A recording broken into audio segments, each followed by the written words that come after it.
Good afternoon mga kakay. This after for the lunch ay maglilinis tayo sa pakain sa table na mga kinain nila. Yan.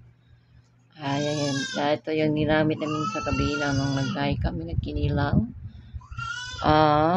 Ito nga ay nilagay ko doon sa hugasanan.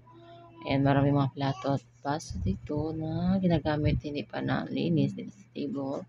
Kaya ako nagawa dito. Nilinis ko na lang kasi natulog si Kylie at pwede naman ako nilinis. Sinimot ko yung guy kung panis na ba, pero hindi naman ito panis. At tabunan ko ito sa plato na may rice pag gamay. Ayan.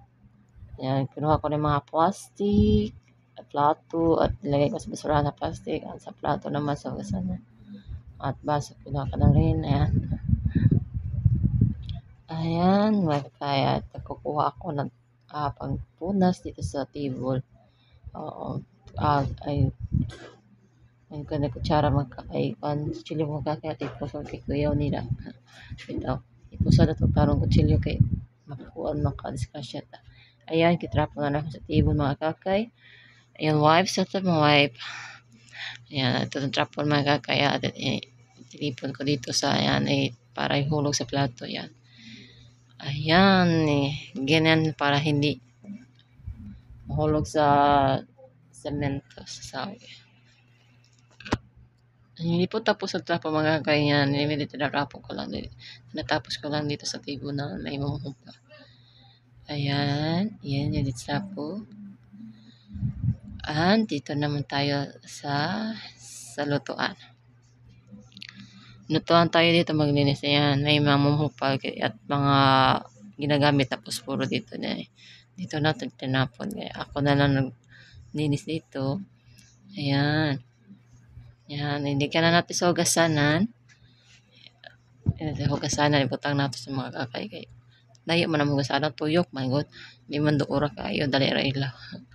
Ayan, steady sa lang camera ha, kaya hugasanan. Ibutang panahon. Tapos na lang hugas yan. Ayan, ako sa plano ako ikuha. Ayan, kuha silhig mga kakay. That's silhig. Broom. You get a broom, then silig-silig sa floor. Nasa natin sa pan mga kakay. Silig sa tapis sa table kaya na yung mamumuho nagkatag. Ayan, mamumuho nagkatag mga kakay. Siligan natin mga kakay na.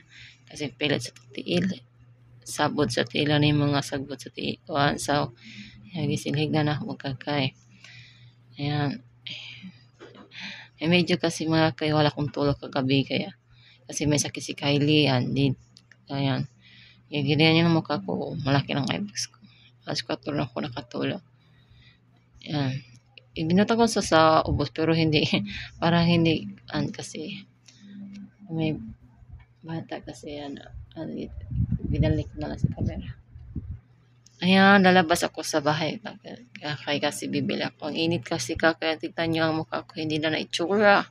Ang init. Ang init panahon is 12 tututo kaya sana kukunta sa tindahan. Yan dito sa tindahan may pagkain ulam dito stop. Sa kanya rin to sa tindahan at sa restaurant at ulam na nagluluto din siya ng turon at mga sweet and food. Ito ako mag-uutang ng ko pag kulang ang aking pera. Yan. Ito yung ginagawa niya ay wrapper and turon. Ito yung ulam niya yung mga kakay. Marami klase ng mga ulam na dito. Bibili lang ako ng itlog. Yan. Binigay ko ng pera ko para bili lang itlog. Itrapo ko kakay kay singot ko. Na, bili lang akong itlog. Ito po yung slingan naman si Barbie. Tinawag na si Barbie doll. Okay. Ayan, yung itlog. Nag-isulti na siya plastic ang itlog. Hapit ang mabasag ang itlog kasi style ng kamot. Ang dalawang egg at 10, tag-cheese ang isa. Tapos dalawa lang binigay ko, 20 pesos binigay ko ng pera ko doon. Ilungag na luto na kasudan for the lunch. Ayan, tapos na ako bumili ng itlog at pumunta na ako sa amin. Ayan.